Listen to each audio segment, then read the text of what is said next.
Welcome to the Connecting the Dots channel.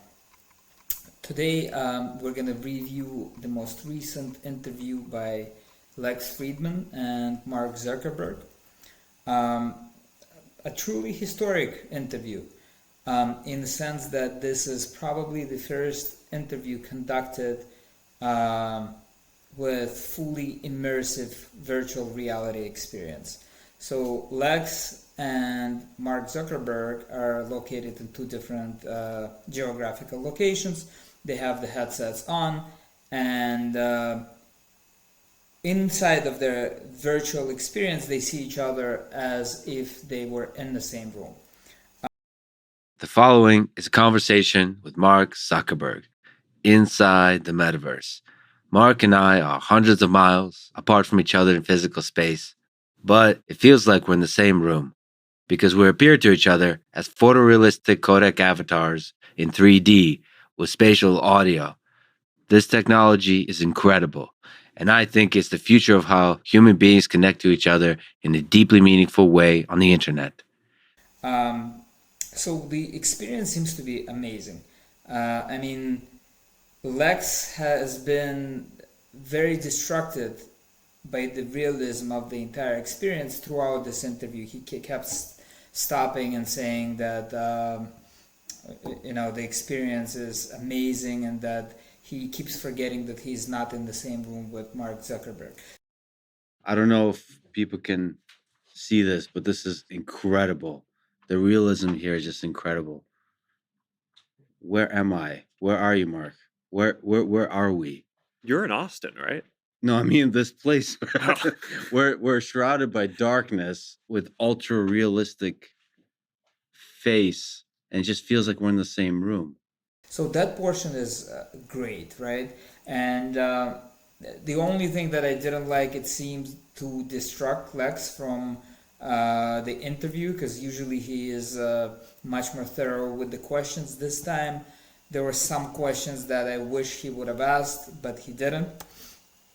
And so the way this technology works, they call this codec avatars. So Meta has special labs throughout, I think, US, and they started getting some selected people scanned inside of those labs. And the scanning process takes like an hour, maybe more than an hour.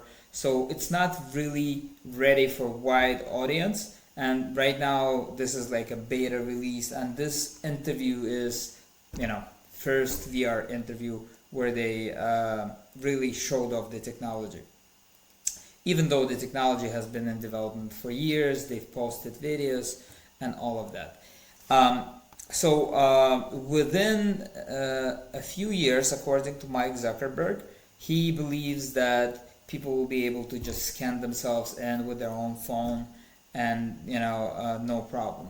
I think he was being conservative with his estimates, and based on some of the other research that I've been doing, I think this technology maybe with us sooner, potentially as soon as maybe a couple of years from now, but we will see. So worst case scenario, I imagine we'll take Mark's word and assume that this technology will be available by end of this decade. Now, the things that they discussed, one of the more important things that they discussed was virtual offices. And they touched upon it relatively briefly. And Mark was trying to put a very positive spin on it, saying that, now you will be able to live wherever you want to live. You're not tied to your work location. And this is correct. But I feel like he was telling you only a small side of the story. And in this interview, I will try to give you kind of a more complete view of what's to come. I think that the dream is that people will one day be able to just work wherever they want, but we'll have all the same opportunities because you'll be able to feel like you're physically together. I think we're not there today with just video conferencing and the basic technologies that we have, but I think part of the idea is that with something like this, over time you could get closer to that. And that would open up a lot of opportunities, right? Because then people could live physically where they want while still being able to get the benefits of being physically or kind of feeling like you're together with people at work, all the ways that helps to build more culture and build better relationships and build trust, which I think are real issues that if you're not seeing people, in person ever. So some of the other things that he discussed was bringing together physical world and digital world. So basically, when he was talking about that, he was referring to augmented reality glasses. So you put on those glasses and you can see all the objects that really exist in your environment, plus additional virtual objects that do not exist physically, but they look as if they exist. You could not tell the difference, ideally, right? And not only objects like TV, or you can walk on the street in those glasses and you can see different advertisements on the building, for example, which don't exist in the physical world, but they could cater those ads, to your VR or AR glasses. But you could also have people that don't exist in your physical space. So, for example, you could call your friend and you could be physically in the room. You could put on your glasses and your friend will be with you in the room. Again, ideally you will not be able to tell the difference between him being there physically or not. At least visually, you will not be able to tell the difference. But in addition to that, he also mentioned the synergy with AI.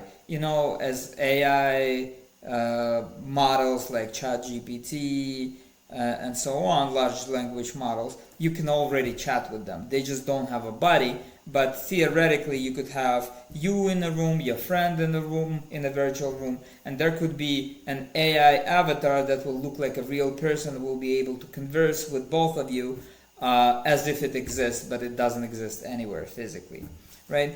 And then in addition to that, they touched upon some of the security concerns, some of the philosophical issues around it. Frankly, a lot of this was fluff. So from my perspective, the most interesting thing that they mentioned was the virtual offices, and the even more interesting thing is what they didn't say. And this is what I'm going to tell you in this video. So stick around. So what did they not say?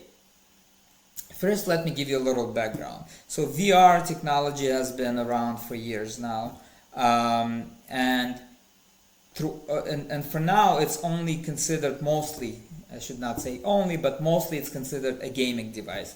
So a lot of the analysts and producers of these devices, they are thinking in terms of the pricing schema for the gamers.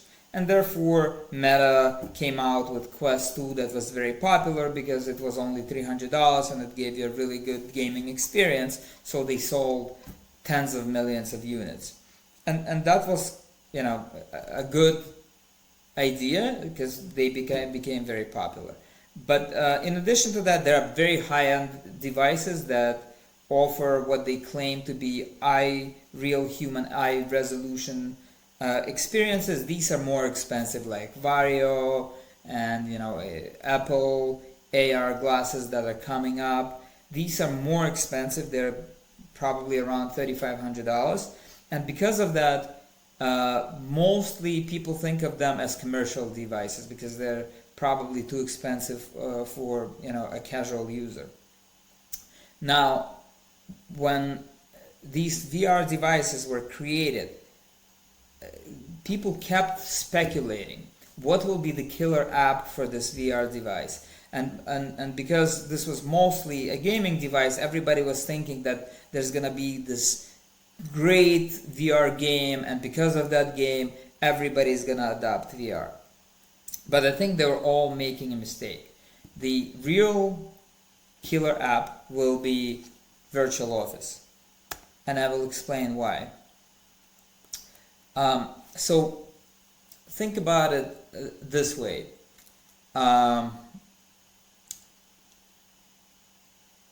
If you have a virtual office, right, you can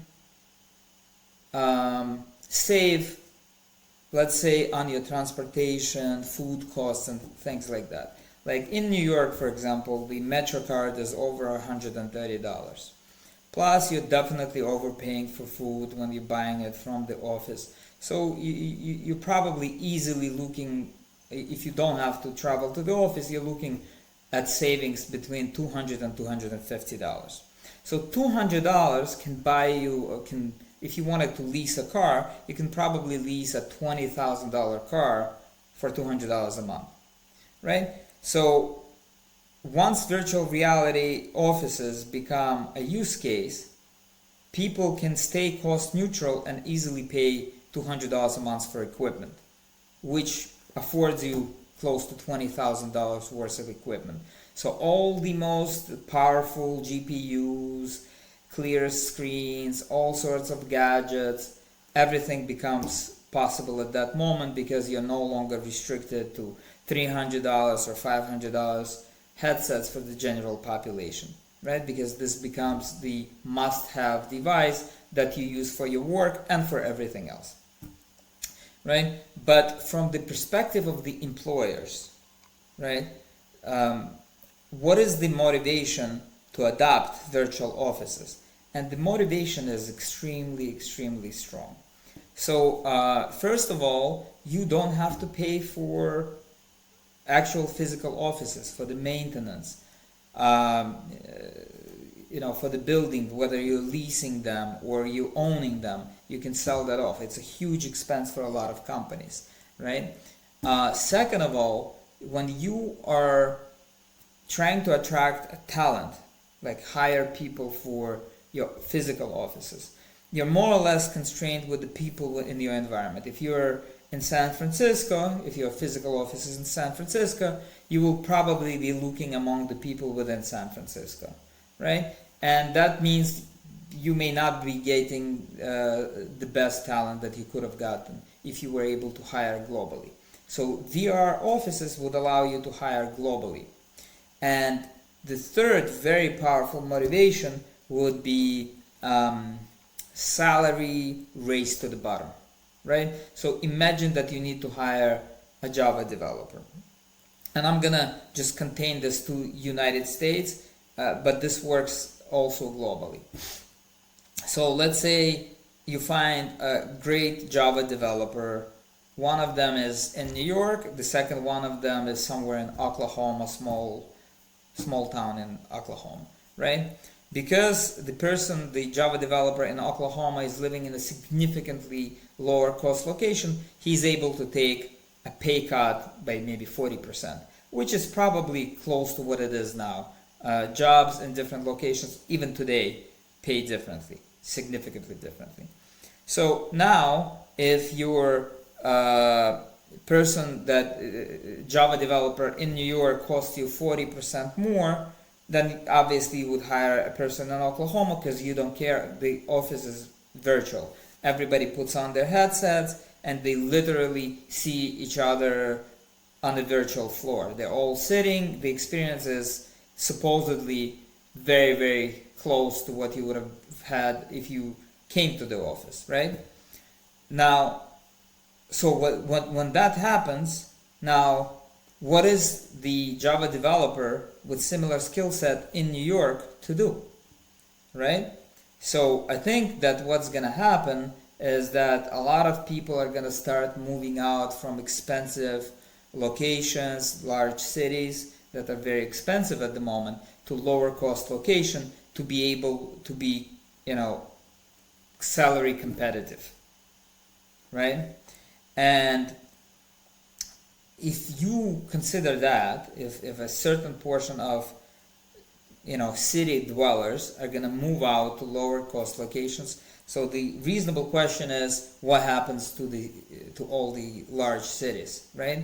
And large cities are mostly, the economies of large cities is mostly service oriented. For example, in New York, 80% of New York economy is services, and maybe around 20 is production, right? So it's a huge impact, right? So some of the populations will clearly move out, as you know, they already showed how they did it during the COVID times, and now they will have much more motivation to do that. But everybody can't move out, right? New York has probably like 10 million people, and other large cities as well. Everybody can't just move out, right? So what I think is going to have to happen is, because the salaries in New York will have to equalize with salaries across US. So there has to be some equilibrium, right? Otherwise, New Yorkers will not be competitive.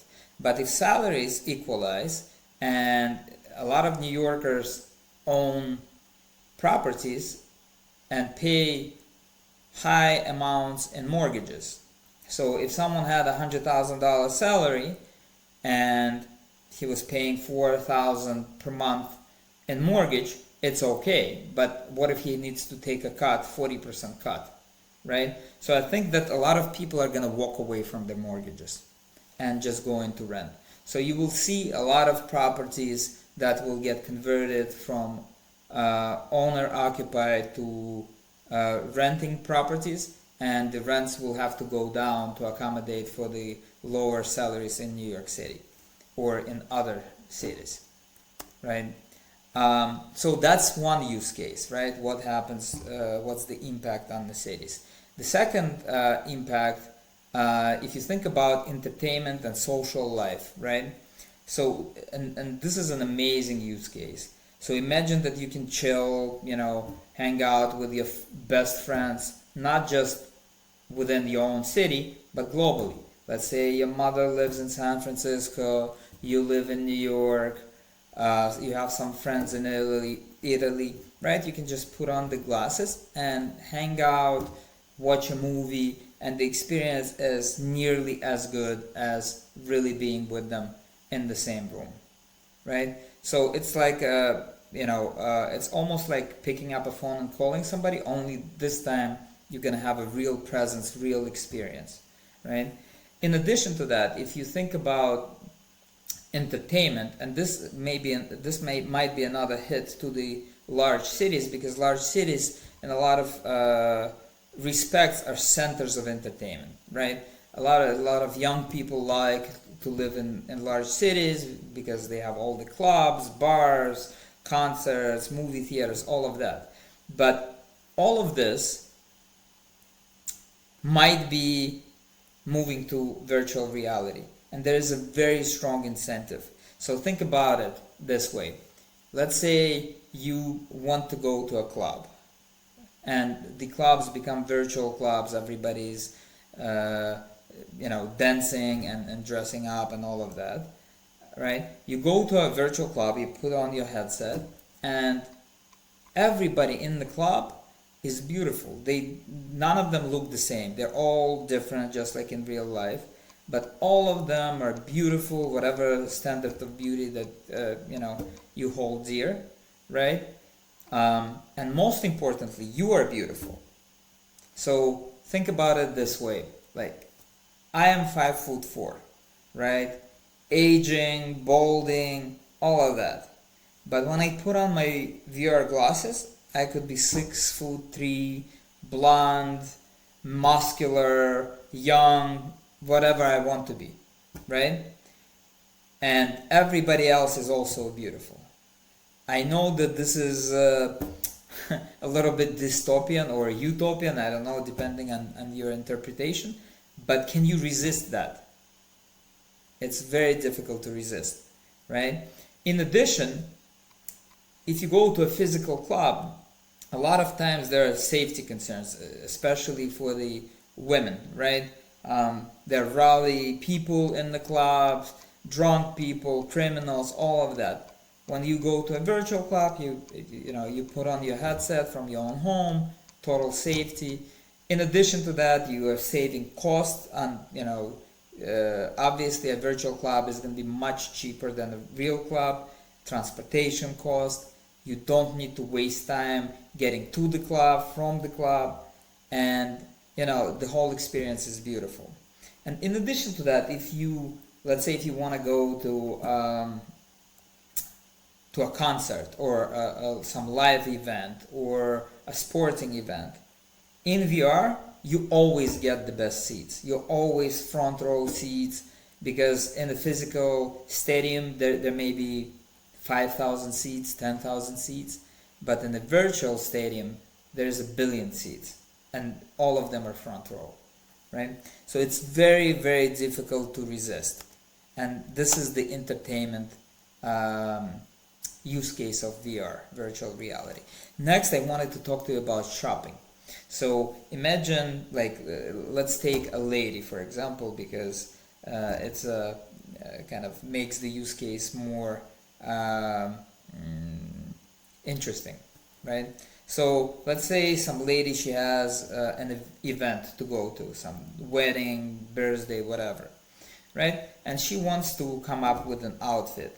If she does this now in the physical reality, she needs to go physically go to some stores, pick out dress separately, pick out some accessories separately, maybe like pick out shoes in a separate store. And all of these stores, they have, you know, limited choices, right? Now, if the shopping moves to VR with really high resolution, you would stand in front of the mirror, you would do this, and iterate through different hairstyles, do this, iterate through dresses, accessories, shoes.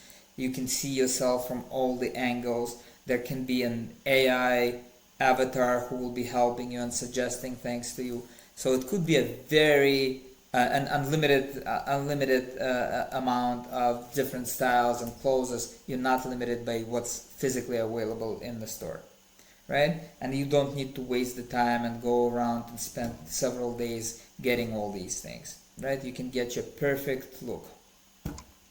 So it definitely is a very persuasive use case for doing shopping in VR, in virtual reality or augmented reality. But in addition to that, as I mentioned, that a lot of people are going to be moving from the physical reality to the virtual reality as far as entertainment, as far as offices, right? And this, I think, will require virtual clothes, virtual accessories, virtual hairstyles. So I think this is going to be a major thing. There potentially will be an entire industry around creating those virtual things. Another use case, and I love this use case because it really democratizes education, right? So even right now, many of companies like OpenAI and other companies, Khan Academy, are working on AI tutors that will cater to each individual person, and will be basically, it's like having a superstar teacher for any subject you want, that is always in his best mood, always at the top of his game, and working with you one-on-one, right? Only in addition to artificial intelligence, you will now have, this tutor will now have a virtual reality body, so you will seem like a real person. So right now, you can study with ChatGPT as well, but it's basically text, right? It's not a very rich experience. But in VR, this person could be, let's say you want to study human cells. He can create a 3D model of a human cell, and he can point things out for you in the midair. That will be dramatically better than reading a book, right?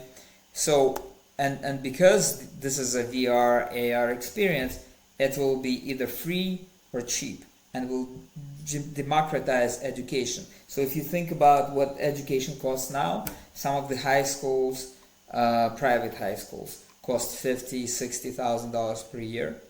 Colleges can go easily 70, 80 and plus per year.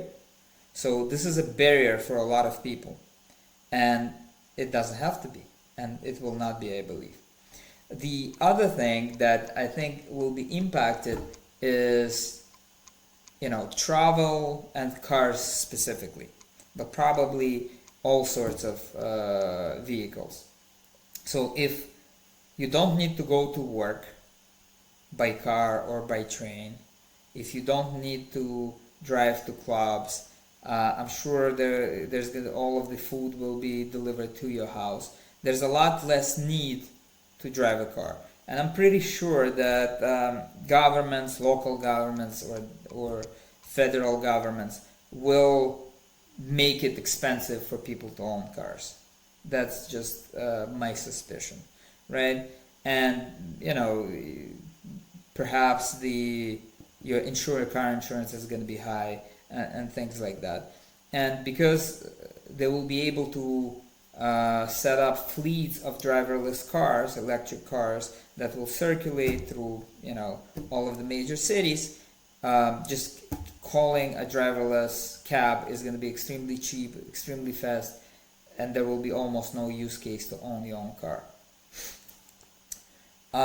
So I guess ultimately question is, what will remain real? What will not migrate to VR? So obviously shelter, food, and your physiological needs. So I know this sounds a little bit dystopian again, but I promise you that there is a bright side to it. And if this technology is implemented properly, the upside could definitely outweigh the downside. And just to summarize, I already mentioned some of these things, but just to summarize, some of the really amazing changes that are coming our way, right? You're going to have a personal experience with all of your friends globally, pretty much at any time, on demand, right? You will get best-in-class education, free or at no cost.